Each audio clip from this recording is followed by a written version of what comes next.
Well, it's the last filtering of the year. At least we don't have to do the live pods anymore. Yeah. I can't imagine anyone is here. I think we're doing this for us. Yeah. Well, you never think that you always say that you never want to do the sad ones because you think nobody's going to listen, but this is what we're mostly here for. People know how to celebrate by themselves. They don't want to celebrate with fucking us. They want to know what to think when things go bad. We're like experts in fucking terrible. That's our specialty. Oh, fuck, man. Oh, I didn't think they were going to lose the fucking Hawks. I really didn't think they were going to lose the fucking Hawks. Unbelievable.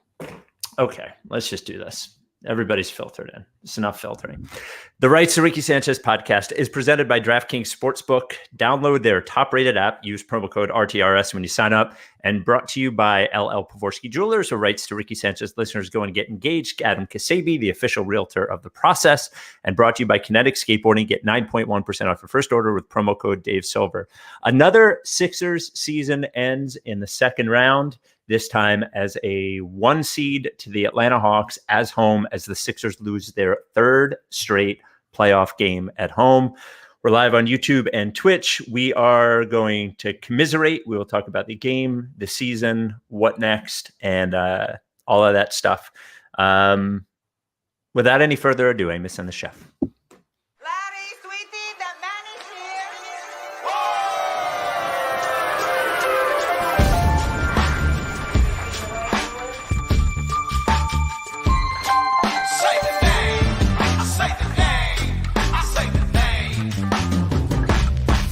We were right, y'all. We were right.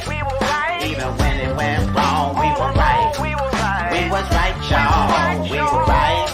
So say the name. Say the name. We were right, y'all. We were right. Even when it went wrong, we were right. We were right, y'all. We were right. So say the name. Say the name. Say the name.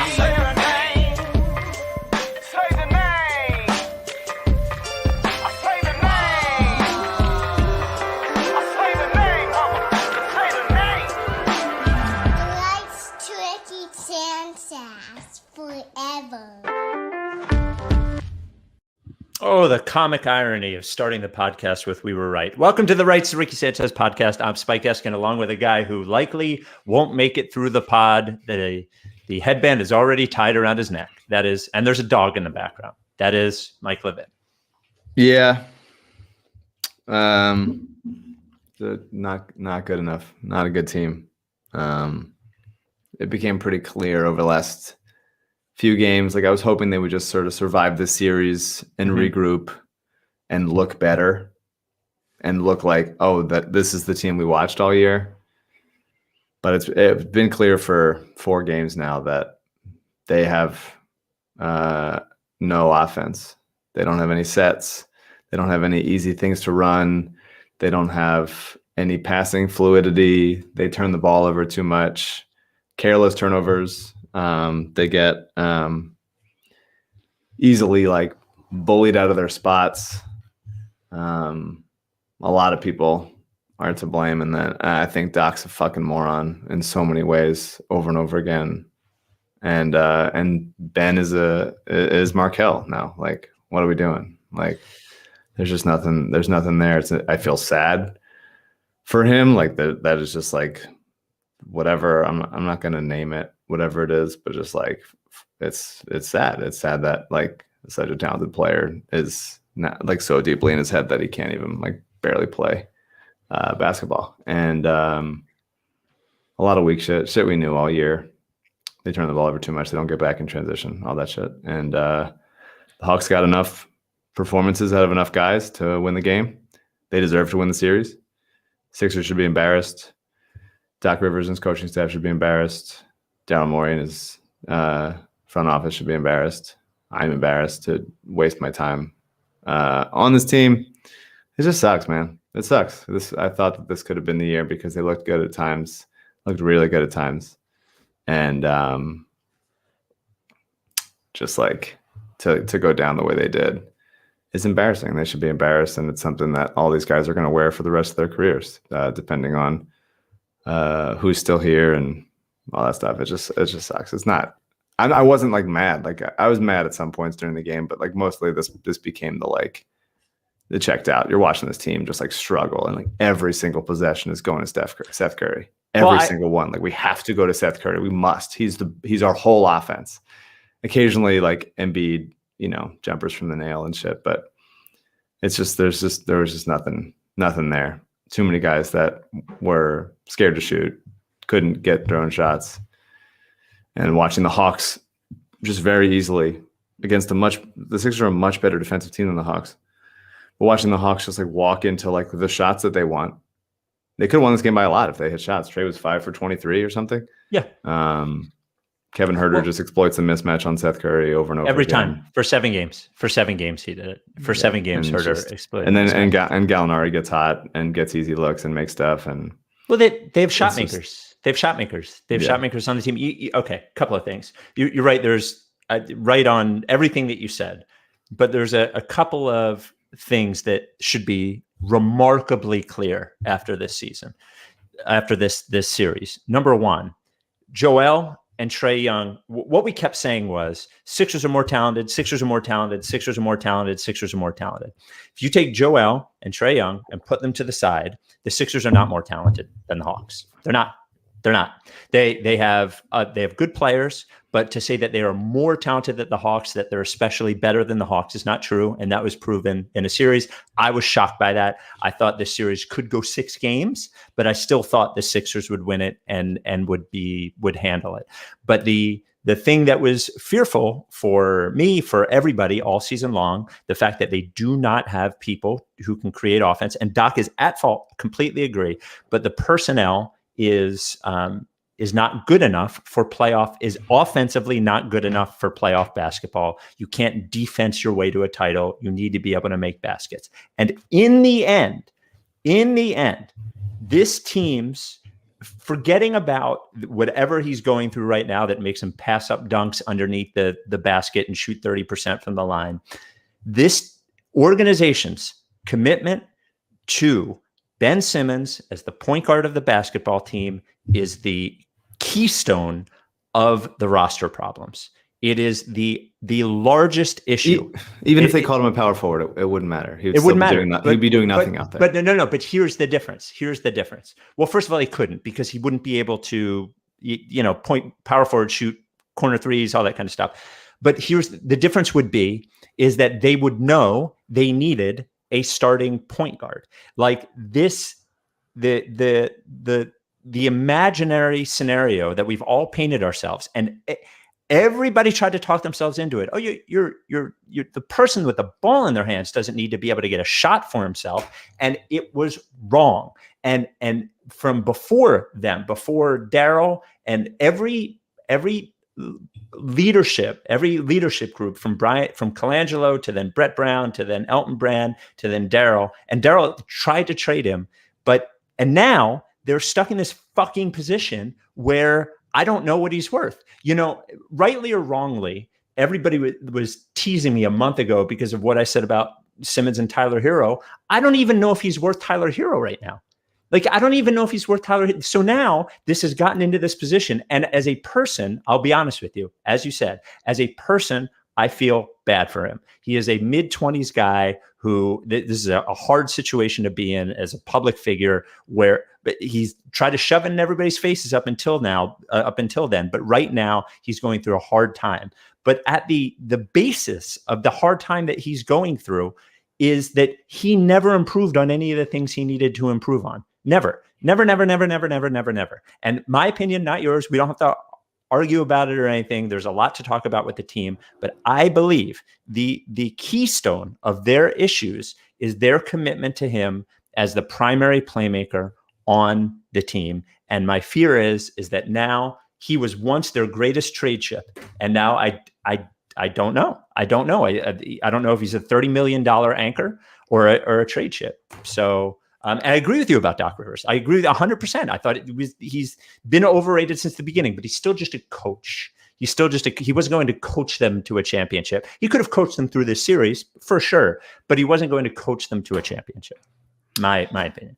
Yeah, I mean, I think we've done this before. I think Simmons has gotten better at some things and then has gotten like significantly worse or less willing to do other things. And then in this series, everything just went out the window. Like this, obviously, especially the last 4 or 5 games, has been the worst any max contract player has ever played on offense in a playoff series. I mean, it's not particularly close. Like he just didn't do anything. It was, I think in this game a couple times, a bunch of times he got in transition and got shots for other people. Good things happen when he gets out in transition. They still respect him as a transition player, as a big, train rolling to the rim and stuff. And he got good looks for other people. But he himself just doesn't do shit, man. Like offensively, he just doesn't do enough. And he just stands there. He brings the ball up the court, he hands it to somebody, and he goes and stands there. Occasionally he'll set a mediocre screen. Korkmaz hit him with what really was a shot, 100%. That floater that Ben caught for an alley-oop was 100% a floater from Korkmaz. Yeah. And so if the team had, there's a version of this where it's not as bad. If other guys on the team were better passers, if other guys on the team could create a little bit more, if Maxey was a little bit older and was more ready, not to blame him, he's a rookie, but if he was a couple years into his career, then you could deal with it more. If Embiid was a more willing shooter, if Darryl had gotten a stretch 5 at the deadline, which everybody fucking knew that he should have, and whether it was just the price was too much or he thought it was okay or whatever, but you can't trade Tony Bradley and also not get a stretch 5. I didn't mind the Tony Bradley trade. I didn't care. It didn't matter. Tony Bradley probably would have struggled just as much as Dwight struggled, maybe with a few less dumb fuck plays that Dwight just insists on doing every time.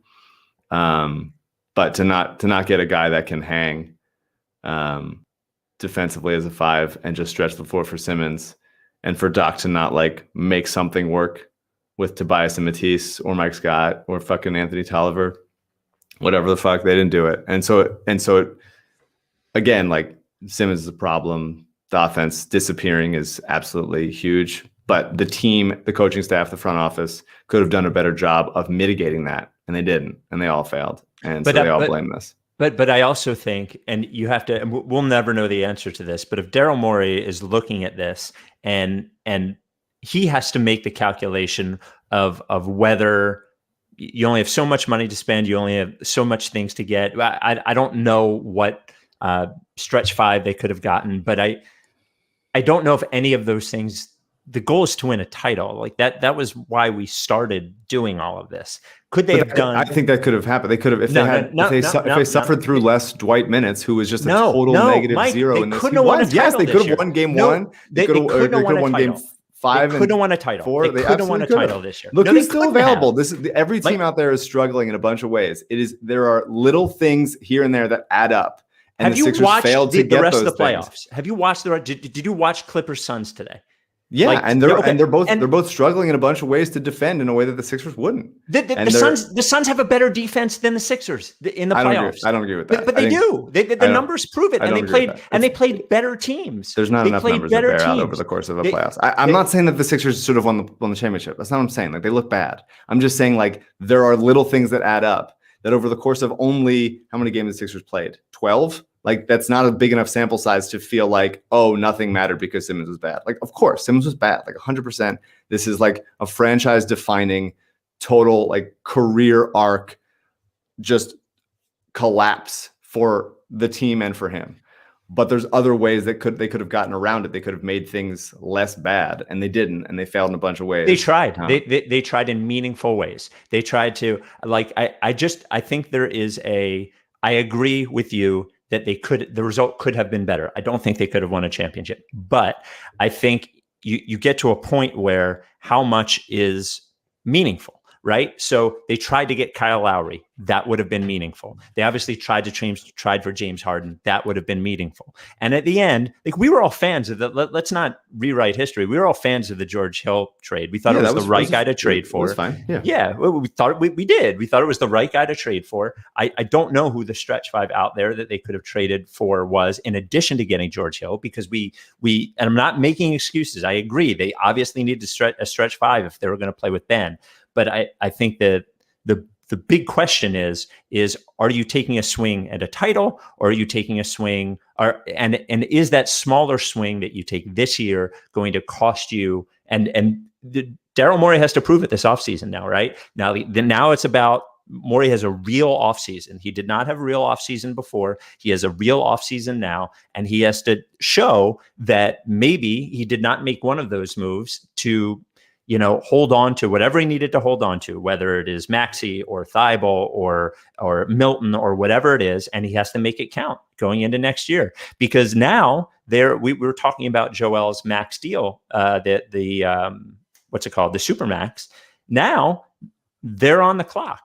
Like this, the organization is on the clock, and we can say that Joel could have been better in this series. He definitely could have been, but no post player should be the number one offense option on a title team, I don't think, or at least there should be a 1B. They don't have a 1B, and fair or not, they're going to be on the clock now. Like they're going to be on the clock with him, not only on the clock with his career, but on the clock with him wanting to be here.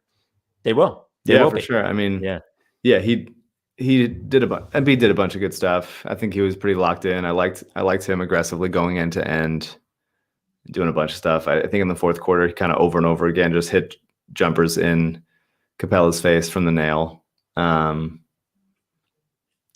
He did a bunch of good stuff, but I think he also did a bunch of bad stuff. Turned the ball over 8 times in back-to-back games. That's unacceptable, but it also is a product of running your offense through a post passer who is not Jokic, and just not having enough shooting around him, so he tries to do too much. And I feel like John Collins took like 18 charges that he doesn't defend. He was just like out there to draw charges. And then he turns the ball over at the end, and Gallinari makes a nice play on it. It's tough. I feel bad for Joel. I thought he played well enough in this series to beat the Hawks. Yeah, Hawks played well. They did enough. I think that when he switched out onto Trey, I thought he did a good job on him. I think they didn't want to max out his energy that much on that kind of thing, so they kept playing him in drop, pick, and roll, and he got caught a lot in between on Trey Capella lobs. Tough. I don't know. It was a tough game. I thought they were just, man. Both guys both teams like didn't play well. Like that was an ugly ass game 7. It was way uglier than Suns Clippers was. And Atlanta got hot and they hit enough plays, and there's just like so many snake bit plays. Like you go back, like that's why I do this thing. I'm not gonna argue that Simmons was good. Like, he's horrendous. Like he was embarrassing and he just like lost it. And the pass when he was at the rim passing to Thibault was like a career-defining play that is just going to stay with him forever. And whatever answers anybody gives after the game is not going to mean anything. Like no one can say shit, but he just needs to fucking figure out who he is and what he does.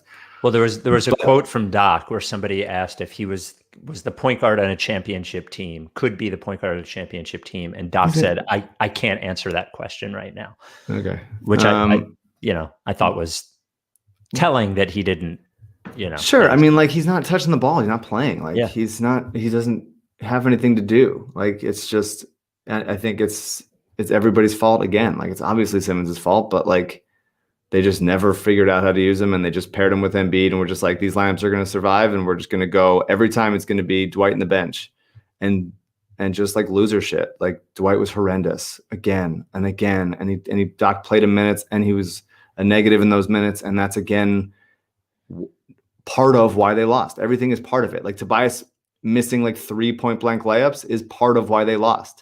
It's part of why they lost this game. Yeah, of course. But if a couple things get cleaned up, if they don't have 10 turnovers in the first half, if Dwight doesn't commit a flagrant foul when he's doing nothing, like just like so much shit, just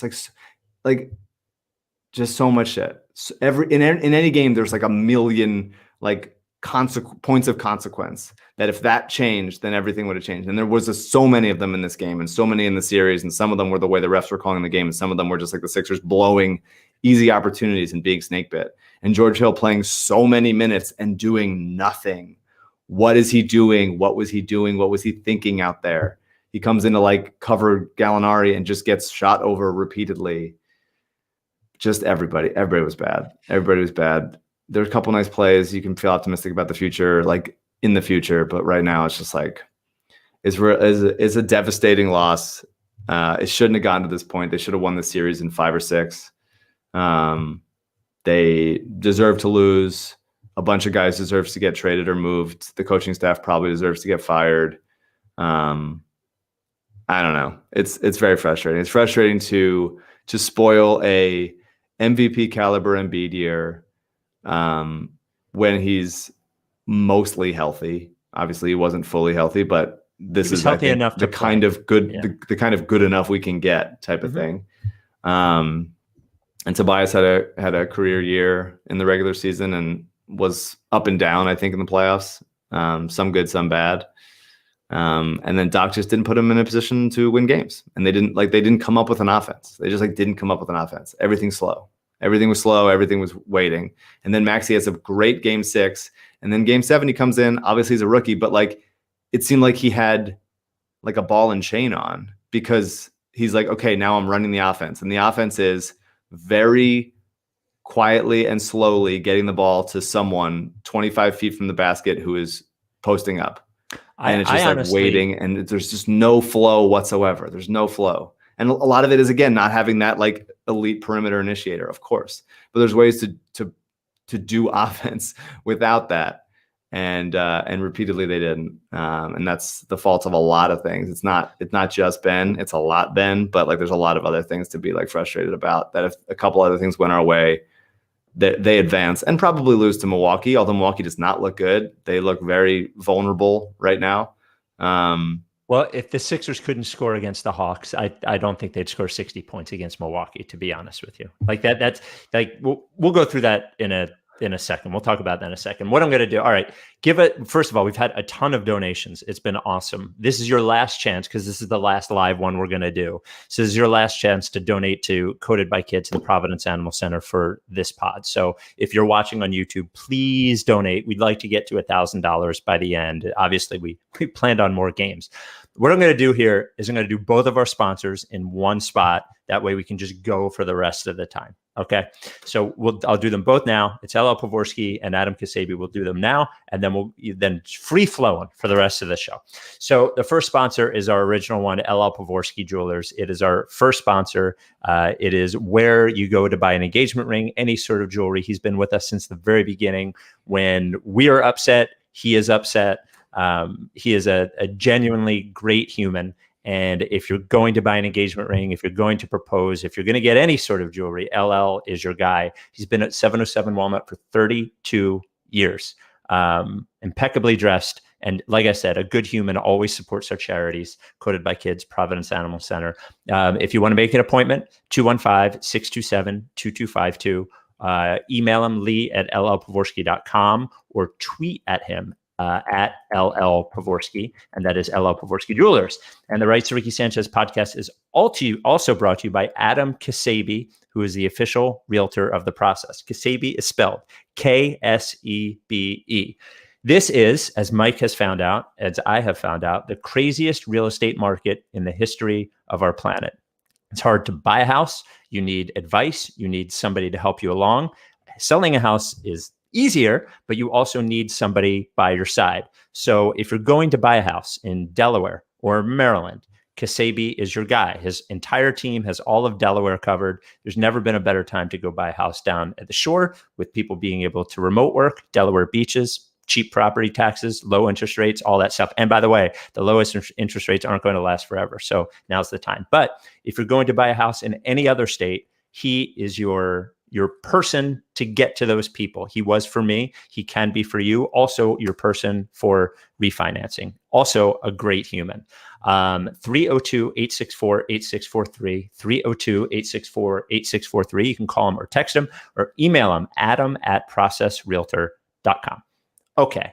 Back to the actual show here. Do you just want to go to questions? I don't know what to do. So I had mentioned a couple of pods ago that, it was the one that you weren't on, the Game 5 one. And I told Underberger that if they lost the series, that Doc should go. You mentioned it a while ago. Do you think he should be? Like, do you feel comfortable with Doc Rivers as the coach moving forward?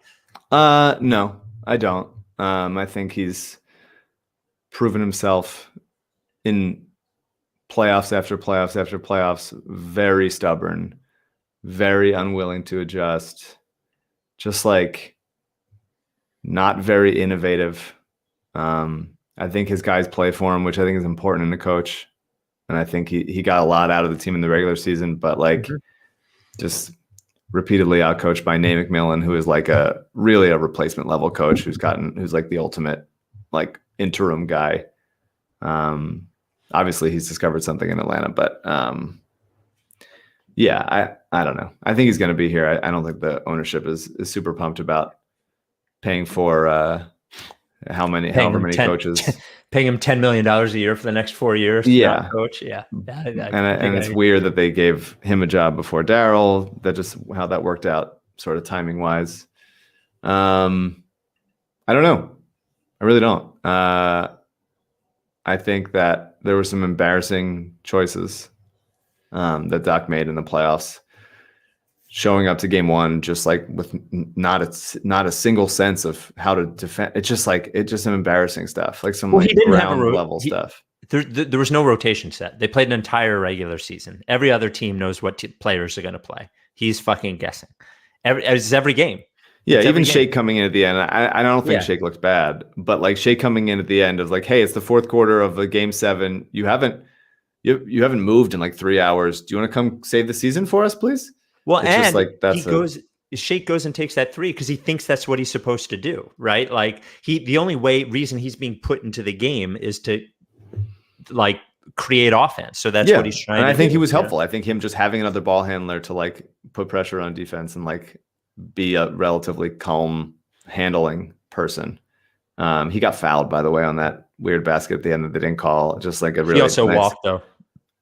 Nice tip of the cap. I think he got fouled first. So they could have called it like foul before he got there, whatever it is. He didn't shoot until he hit the ground. Yeah, but he got fouled before he hit the ground.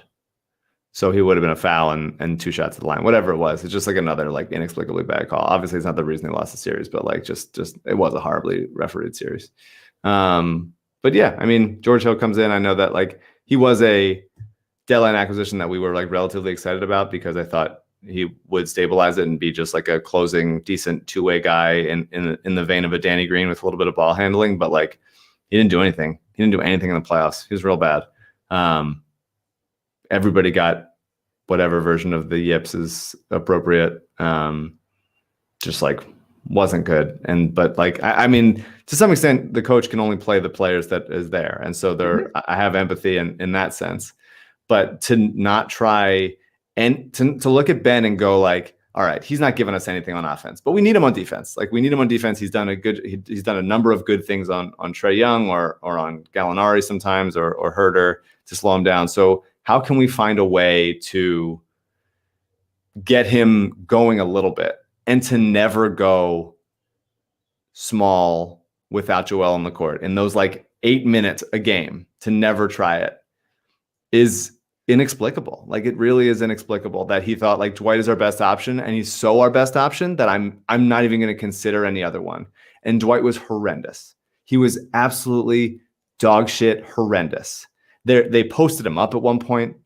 They played Dwight and Ben together for a little bit. He ran over Trae in transition because he's a fucking moron who's not looking at the court. He just like did a leapfrog over Trae because he was just like, oh, I'm not even vaguely aware of the goings on. He immediately gets an offensive foul on the screen. At one point, he's talking to the camera on the bench in like a serious moment. Just like a fundamentally unserious person who does not deserve to play in the playoffs. And he had a nice season for the most part. And he probably was Joel's best backup that he's ever had. And that's an indictment on everybody. But for him to play in this series, in this playoffs over and over again, as he just gets exposed and the Sixers just like die without him is a joke. And the coaching staff should have to answer for it for the rest of their lives. Like, I don't suck shit. But I don't disagree with him as a player. When he ran over Trae, it was a one of those like, what the fuck are you doing? Like, yeah, he's no idea what he's doing. Well, he's one of those guys that can be an irritant to the other team, but he's not strategic about it. So he fucks up too. But all that said, he played major minutes on the team that won the NBA championship last year. And that is not about Dwight. Again, it is about the core players on the basketball team. Yeah, well, he was clearly worse in the playoffs this year than he was for the Lakers. And I think part of that is because the Lakers had more shooting around that situation, or maybe that Frank Vogel's rotations were different, whatever it is. But there's to not adjust is the biggest thing. Like I really didn't mind trying Dwight in this series, because it's not like the Hawks don't play with a traditional center. They have Capella or Okongwu out there. It's like, let's see it. Let's see if it can work. But he wasn't helpful on offense, and he certainly wasn't helpful on defense. And when you have a guy like Ben who is not doing anything, then you got to be like, all right, well, let's just try to turn him into something that's valuable and make him roll like crazy and give him space to do shit, or like consider doing shit. And I know we've had this conversation a billion times, and it's not like ideal. It's not what you want, but like for Doc to never try it, it's just a joke. I mean, it's a joke. And who's going to be the ball handler with him rolling? Maxey, but Jake, Korkmaz. Yeah.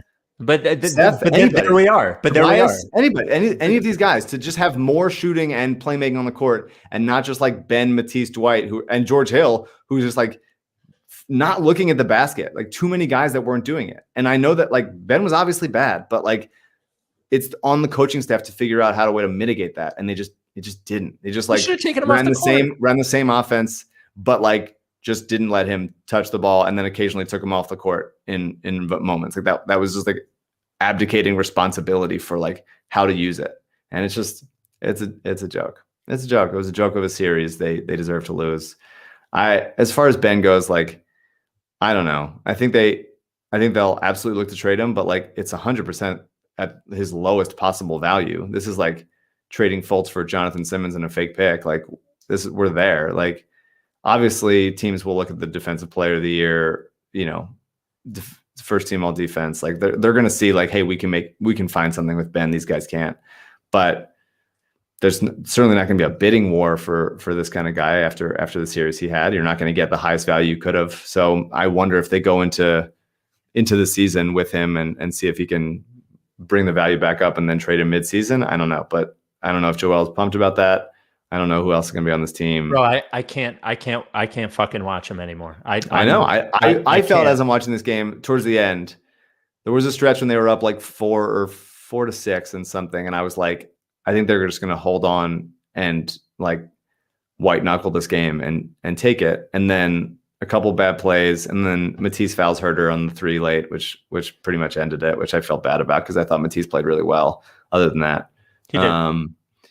And he knew it right away that he did it, which just sucks. But I started feeling, I was like, well, at least I don't have to watch this team anymore. Like, and it went from that. It went from like, this is the best Sixers team in my life in the regular season and in parts of the playoffs, to please get them away from me really fast. And so they just got in their head, and Doc couldn't get them out of it. And that's 2 playoffs in a row for him, on top of like a bunch of things in the past. So yeah, I don't know. It sucks. It's not a fun, wasn't a fun time. It was a miserable time.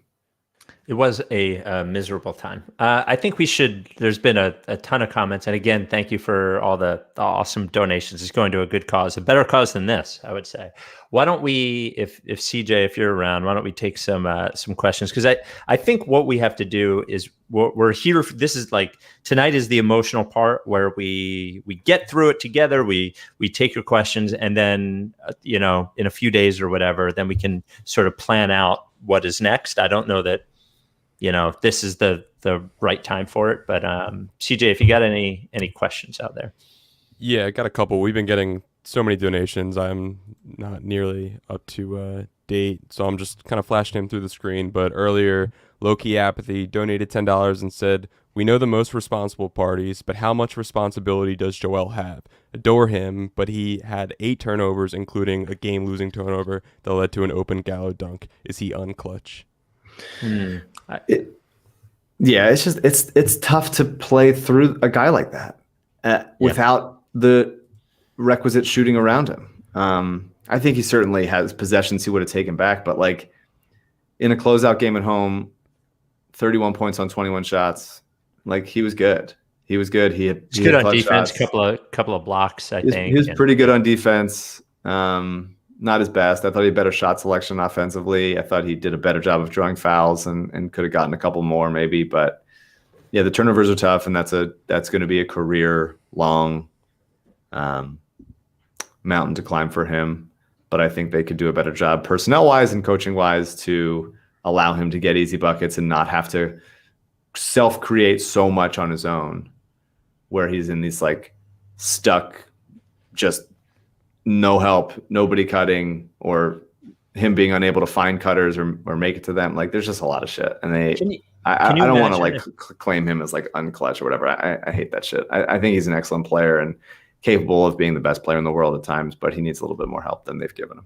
Can you imagine how good he'd be if there was a number one option along with him? Like truly, like just a perimeter number one option along with him. I agree with you. It's almost impossible to play through him that much. And like he can't be great at everything. And one of the things that he's probably never going to be great at is taking care of the ball. But the more shooting that's around him and the less he has to do, imagine how much better he'd be if they were the number one seed and he only had to score 24 points a game.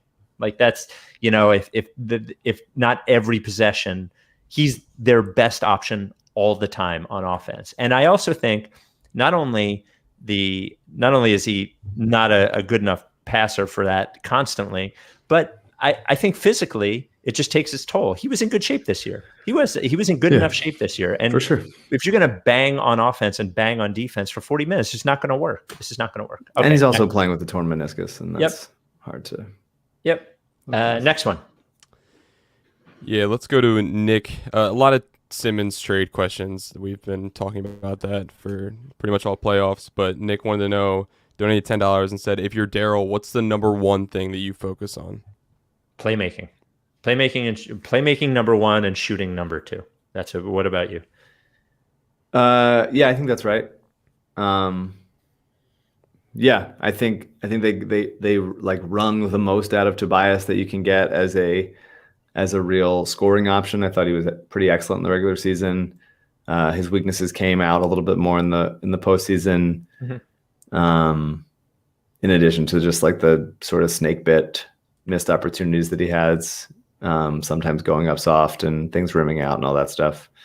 I thought his defense was better, Tobias's tonight. On Trey, he did a great job on Trey. He did a great. Made the point that he's like he wasn't baited into the fouls that happened earlier in the series.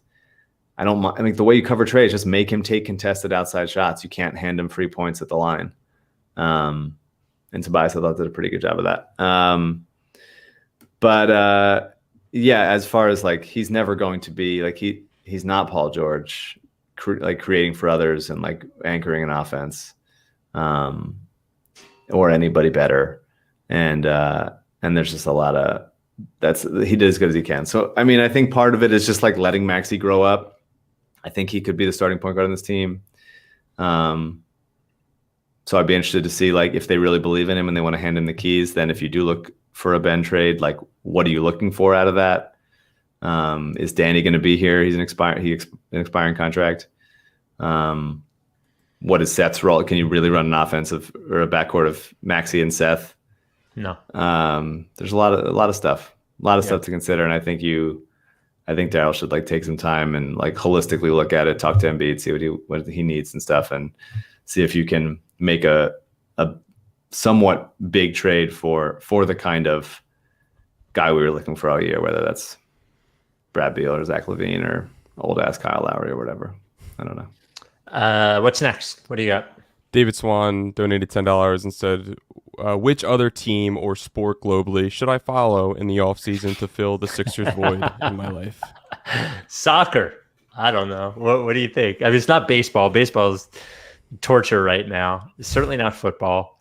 I don't know. I genuinely find myself enjoying the WNBA a lot. I also don't have like a team that I'm particularly rooting for in the WNBA, which makes me very happy. I want a team in Philadelphia, but maybe I don't, because that would hurt me some more. But watching the game and just enjoying the teams and being like, oh, I like these players. They are cool. They are good. It's just like it's a nice break from how much this team, the Sixers, just like tax my well-being. Well, that's the plus of the Sixers being out is that I can watch the NBA playoffs without anxiety now. I don't know if I can. I might have to. Maybe I can watch Clippers Suns, but I don't know if I can watch Hawks Bucks. I think I need to like take it off. I just can't. I can't look at it or think about it. So MOC and CJ both asked, are we officially supporting the Suns rather? I mean, we're all pro Suns pretty much, right? I'm definitely supporting the Suns. I'm supporting the Suns. I have family in Phoenix, so that they've always been kind of the number 2 team there anyway. So and I do like Chris Paul and Dario's there, and I really do love Campaign, and Devin Booker is awesome.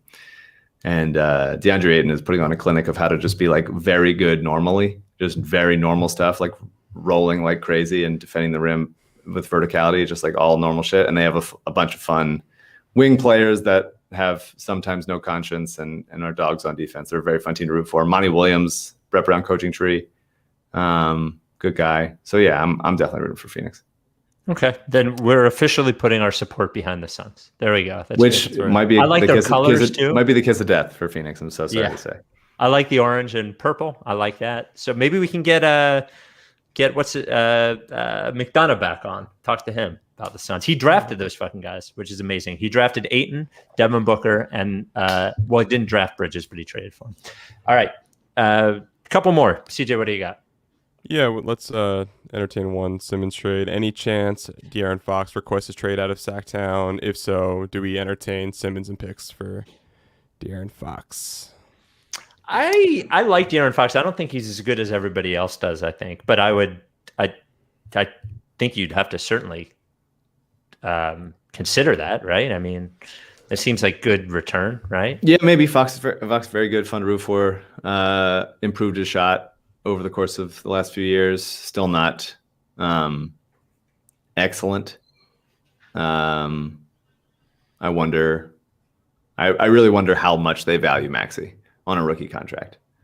Because if you think he could handle the keys, maybe you try to trade Simmons for more of a, not this, but like Bogdanovich type, who is a wing player and can run some offense and can create some, but isn't necessarily the point guard, but allows Maxey to like grow into it a little bit as he doesn't have to require the whole scoring load. Maybe Tobias gives you part of that, but I think they still need somebody else to help with that.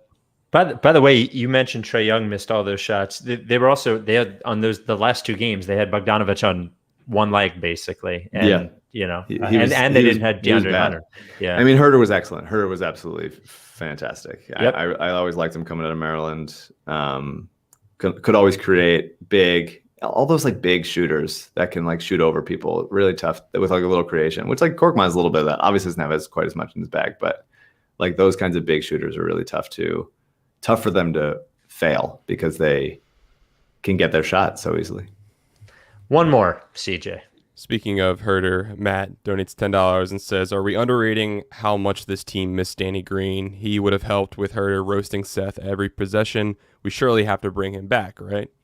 Defensively, absolutely, they missed him. Like, you could see them searching for someone that could, like, hang on both ends, and it really wasn't George Hill. And that's why they had Hill in there, by the way. They bought George Hill for that. This was like, we expected this with our purchase, and it did not deliver in that way, which is a bummer. George Hill seems like a good guy, but he was totally lost. Danny, I don't know that he would have solved any of the offensive issues. He's certainly like a reliable shooter, although streaky as everybody else is. Seth went like off as a shooter. Like it's a bummer to admit to waste such an excellent offensive series from Seth Curry. Like, you're never going to get that again. That was unbelievable. And to have him for 2 years on like 8 or 9 million left is really good. And I wonder if they hold on to that, or if they think that that's a really great trade chip for somebody else, involving maybe pairing him with Ben or something, who knows. But yeah, Danny would have helped just like on those kinds of possessions where you didn't have to like play various games of chess to like get like, okay, Matisse for now, and then George for a little bit, and then we'll bring Seth back in from there. And it's tough. Danny would not have done anything on Trae, as we saw, but I think he would have done a better job on Herter because Herder's not that fast, and Danny's big enough to just hang gives with him. just gives him another two-way guy, and he did Yeah. lead the league in corner threes this year, and he always found himself there. And he didn't have a good first couple of games, but we've seen that swing both ways, and they definitely missed him. They definitely missed him, but not like, not an excuse, because they're missing they, DeAndre Hunter also, right, and that's 100%. Yep.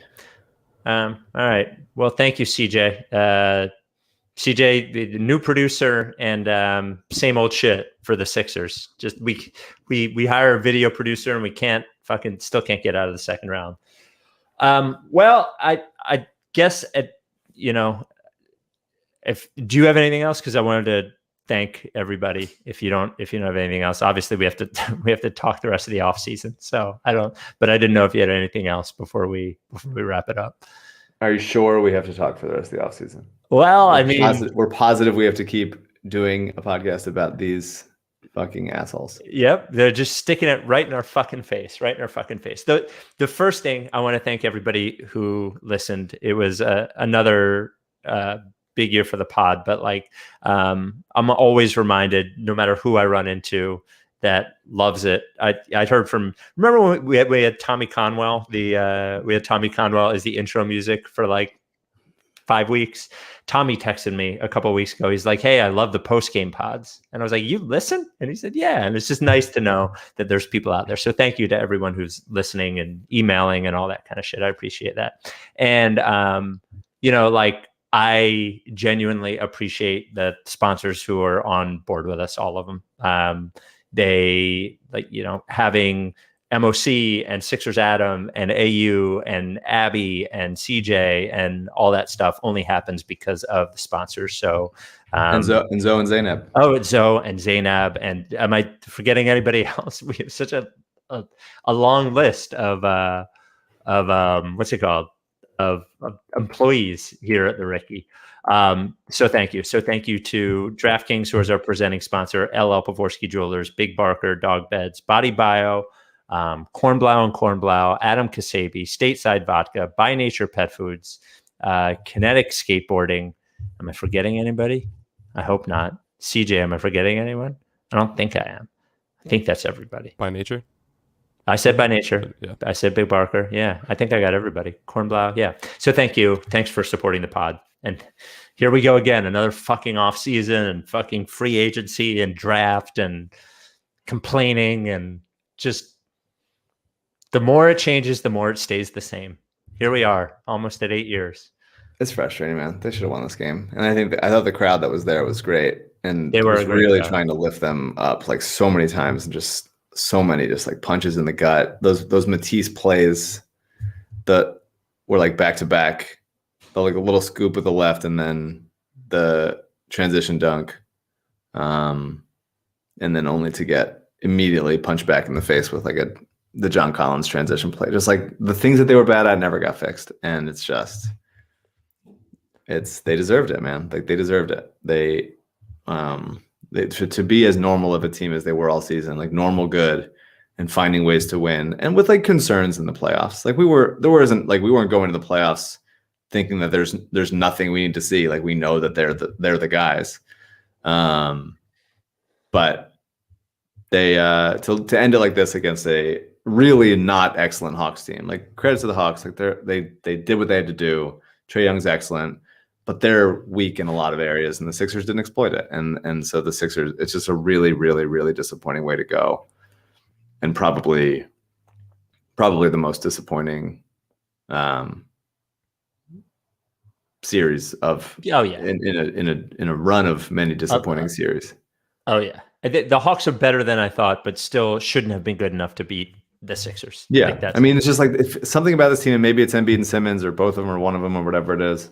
But or Tobias, I guess, was here for that also. But you think back to the Raptors series, and it's why didn't they come out stronger in Game 4? Why were they playing with their fruit so much? And just over and over again, it's like that. And I think part of it is that they just they've never had a way to get easy offense.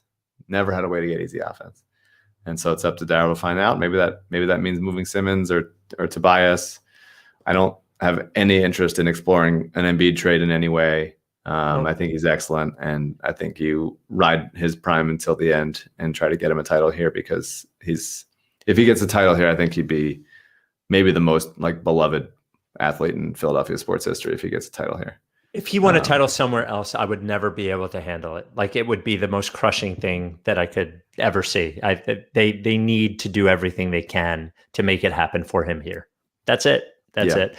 That the concern, though, the concern is if Simmons' value has cratered and Tobias is like a nice player, but doesn't have plus value at very most he has neutral value. If they're in that situation and they're waiting for, guys that are in their first and second year to develop to become championship players, they could be in a real tough situation. What's up, CJ? So I have it on the bottom of the screen, but Joel Embiid via Rich Hoffman just put out a pretty compelling quote by saying, "I'll be honest, I thought the turning point was when I don't know how to say it, is when we had an open shot and we made one free throw." Yeah, of course. I mean, it's 1 point. Like, that's not the whole game, but like that's a punch in the fucking neck. Yeah. And just to be like, what are we doing here? You're 6'10", you have an open dunk. Take the dunk. And that wasn't the first time that happened in the game, let alone all series. He wasn't the only one to turn down good looks at the basket and play scared, but he's getting paid and expected to be one of the anchors of this team, and he really, really that's like more than like shit the bed. It's like just abdicated responsibility and needs like a long walk in the woods to figure out like what the rest of his career is going to look like, because it's bad, man. That's pretty damning. I mean, he in the past, I give him credit. Like, he in the past has been supportive of Ben publicly, but also said things that indicated what he wanted out of him. But that's pretty damning, Totally. like, that's a pretty damning comment. And we'll see if they can come back from that, or if they want to, or if they have to, or any of that. Yep. All right. Well, we'll talk to you in a few days, and thanks for hanging with us. Sorry to end it this fucked up way. This is how it always ends. So if you're new, don't expect anything to ever change. It'll just be a different version of fucked up next time. Are you down with TTP? Yeah, sorry. They traded Okafor. You have to. What if they reacquired him? I want them to reacquire him so I don't have to say it anymore. You don't have to say it. You can end it, CJ. You don't have to say it. Fuck him.